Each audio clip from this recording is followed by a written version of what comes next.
هاي عليكم، يا رب تكونوا بخير النهارده من العلمين. يعني يا رب بس الحق اصور دقيقه واحده اهو. مول سعودي في الوش هناك، ودي العلمين الجديده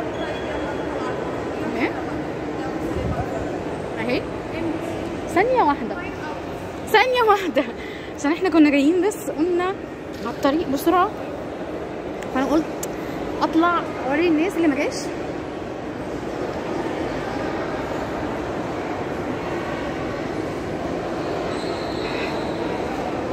مكان لطيف حلو مناسب للتصوير لو عرسان بقى وكده والحاجات دي حلوه قوي. عايزه اقول لكم في حشود جوه في سعودي ماركت كتير جدا، مش عارفه في ايه.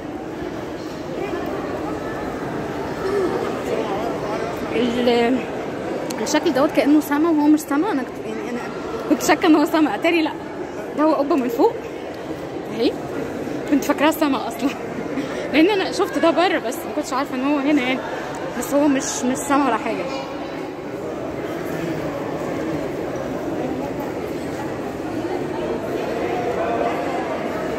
كنت كل اللي عايزاه ان انا احاول بس اصور دقيقه، دي دقيقه وربع اهو، ابقى اسمي صورت المكان كله.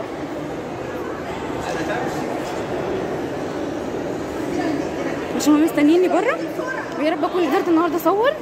هحاول اصور لكم البوابه بقى من بره عامله ازاي اهي.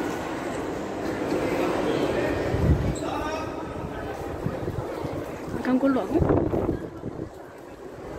اي ثينك ان انا خرجت من بوابه تانيه، هطلع من التليفون عشان اعرف هما فين، عشان كده انا تهت عن اخواتي وماما وجوز اختي، فعشان ما اتوهش عنهم بقى هضطر ان اقفل معاكم. باي باي. والحقهم، وقلت بس اوريكم المكان كده بسرعه اهو.